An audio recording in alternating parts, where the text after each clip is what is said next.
अब राजनीतिक सत्ता की आइए बात करते हैं, जिसमें खबर मध्य प्रदेश से है, जहां नए तरह के भ्रष्टाचार की खबर है, जिसे जाति घोटाला कहा जा रहा है, यानी घोटाले का एक जातीय रूप। इस घोटाले के केंद्र में एमपी के एक कैबिनेट मंत्री हैं, जिन पर आरोप यह है कि विधायक बनने के लिए जाति का पैमाना ही बदल दिया। मामला यह है कि मध्य प्रदेश में शहरी विकास राज्य मंत्री हैं प्रतिमा बागरी। वो सतना जिले की आरक्षित रैगांव विधानसभा सीट से विधायक है। पूरा विवाद प्रतिमा बागरी के सर्टिफिकेट को लेकर है।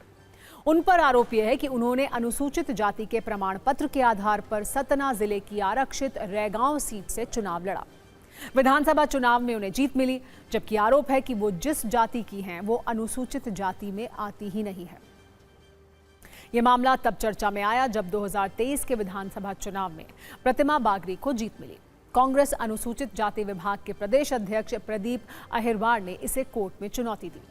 दावा किया कि प्रतिमा बागरी जिस बागरी समुदाय से आती हैं वो सतना क्षेत्र में अनुसूचित जाति की लिस्ट में शामिल नहीं है।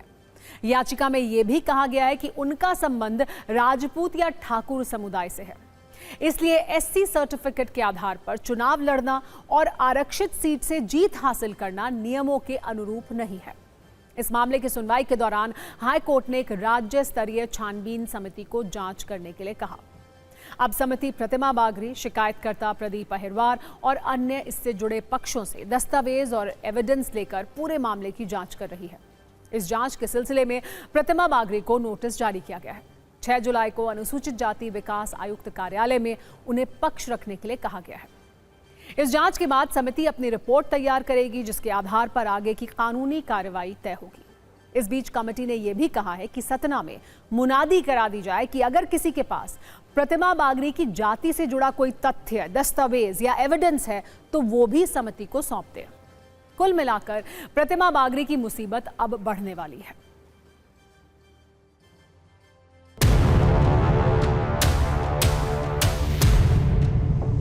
मोहन सरकार में राज्य मंत्री प्रतिमा बागरी किस जाति की है, अब ये ढिंढोरा पीटकर लोगों से पूछा जाएगा कि वो अनुसूचित जाति से आती है या फिर किसी और जाति से आती है। दरअसल कांग्रेस नेता प्रदीप अहिरवार ने प्रतिमा बागरी को लेकर हाईकोर्ट में एक याचिका लगाई और उसमें उन्होंने कहा कि प्रतिमा बागरी अनुसूचित जाति से नहीं बल्कि ठाकुर जाति से आती है और इसे लेकर कोर्ट ने भी अब निर्देश दे दिए हैं कलेक्टर को, साथ ही साथ उस जांच कमेटी को कि वो उनके इलाके में ढिंढोरा पीटकर पूछे कि वो किस जाति से हैं। मध्य प्रदेश शासन ने कई बार उनको राजपूत माना है और भारत सरकार का जो अनुसूचित जातियों को लेकर एक राजपत्र जारी हुआ उसमें भी स्पष्ट रूप से इनको अलग करने की बात कही गई है। मोहन यादव जी, आपकी मंत्री को वहां पर छानबीन समिति के सामने खड़ा होना पड़ेगा, तो आप इनका इस्तीफा लीजिए और अनुसूचित जाति वर्ग के साथ न्याय करिए।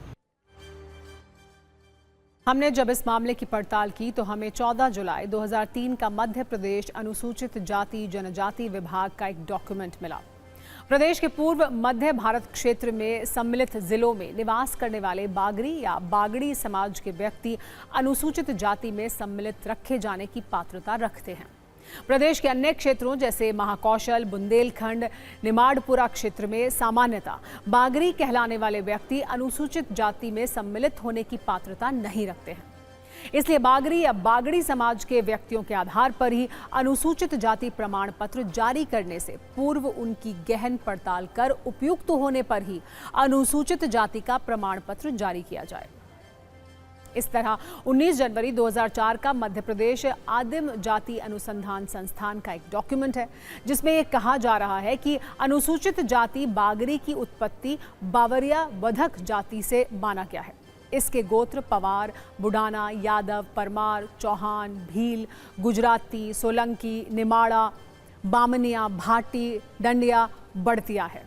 जहां तक राजपूत बागड़ी का संबंध है, इनमें भारद्वाज और शांडिल्य गोत्र पाए जाते हैं। ये अपने आप को राजपूत क्षत्रिय वर्ग के अंतर्गत मानते हैं। सिवनी में भी लोग स्वयं को बघेल राजपूत कहलाना पसंद करते हैं। इस पूरे मामले में सबसे बड़ा सवाल प्रतिमा बागरी की निवास की समय सीमा को लेकर है। कमेटी ने जो नोटिस जारी किया है उसके मुताबिक राज्य मंत्री प्रतिमा बागरी को ये ठोस रूप से प्रमाणित करना होगा कि उनका परिवार 1950 की स्थिति के अनुसार मध्य प्रदेश के सतना जिले का मूल निवासी था।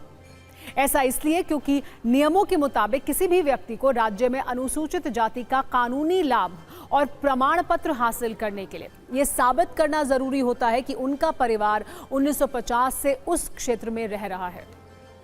कुल मिलाकर सवाल सिर्फ एक विधायक का नहीं है, सवाल पूरे सिस्टम का है।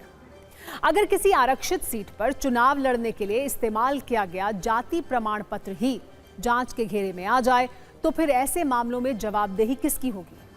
आखिर इस तरह की जांच पहले क्यों नहीं की गई?